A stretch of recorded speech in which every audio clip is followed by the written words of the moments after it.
রফতানিকারকদের নগদ সহায়তা পরিশোধে চমক দেখালো সরকার। এই অর্থ পরিশোধে বিগত সরকারগুলো গড়িমসি করলেও নতুন সরকার ভাঙল সেই প্রথা। সরকারের কাছে আটকে থাকা নগদ সহায়তার পুরো অর্থই ছাড় করে এবার নজির গড়ল বাংলাদেশ, যার পরিমাণ ৩,১০০ কোটি টাকা। ব্যবসায়ীরা বলছেন, ঈদের আগে এই অর্থ কারখানাগুলোর তারল্য সংকট কাটাবে, ফলে শ্রমিকদের বেতন বোনাস নিয়ে আর শঙ্কা থাকলো না। সাইদামানের রিপোর্টে বিস্তারিত। বৈশ্বিক অস্থিরতা, ক্রয়াদেশ কম ও পণ্যের ন্যায্য মূল্য না পাওয়া এখন রপ্তানিমুখী শিল্পের বড় অন্তরায়। সঙ্গে জ্বালানি পরিস্থিতি, ব্যাংক ঋণের উচ্চ সুদসহ স্থানীয় নানা ঝুঁকি মোকাবেলা করতে হয় কারখানা মালিকদের। স্থানীয় ও বৈশ্বিক চাপ মোকাবেলা করেই অর্থনীতির বড় চালিকা শক্তি রপ্তানি খাত। অর্থনীতিতে অবদান আর কর্মসংস্থানের গুরুত্ব বিবেচনা করে রপ্তানিকারকদের উৎসাহিত করতে প্রণোদনা দেয় সরকার। তবে রপ্তানিকারকদের পাওনা দিতে গড়িমসি করত বিগত সরকারগুলো, আর সেই সংকট পোহাতে হতো কারখানা মালিকদের।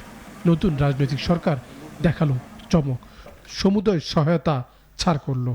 নগদ সহায়তার টাকা কিন্তু বছরের পর বছর ঝুলে থাকতো আগে। এটা সক্ষমতার বিষয় না, এটা হলো সরকারের উদ্দেশ্যের বিষয়। এই গভর্নমেন্ট খুবই পজিটিভলি এটা নিয়েছেন। এই গার্মেন্টস ইন্ডাস্ট্রির ইতিহাসে প্রথম যে পুরো ব্যাকলোড পরিশোধ করা। এর আগে কখনো পুরো ব্যাকলোড কখনোই পরিশোধ হয় না।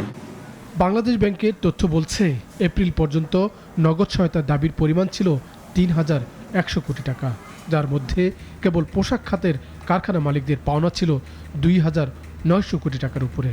তবে অর্থ ছাড়করণে নিরীক্ষার নামে হয়রানি থেকে রেহাই চান ব্যবসায়ী নেতারা। যেহেতু ব্যাংকও চেক করে, অডিট ফার্মও চেক করে এবং বাংলাদেশ ব্যাংকও চেক করে, তো এখানে মেজর প্রবলেম থাকার কথা না।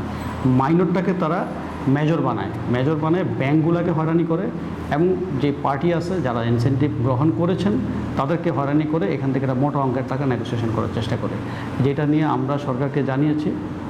চলতি সপ্তাহে কারখানাগুলো এই অর্থ পেতে শুরু করবে, ফলে ঈদের আগে শ্রমিকদের বেতন বোনাস নিয়ে আর শঙ্কা থাকলো না। সাইদ আরমান, নাগরিক, ঢাকা।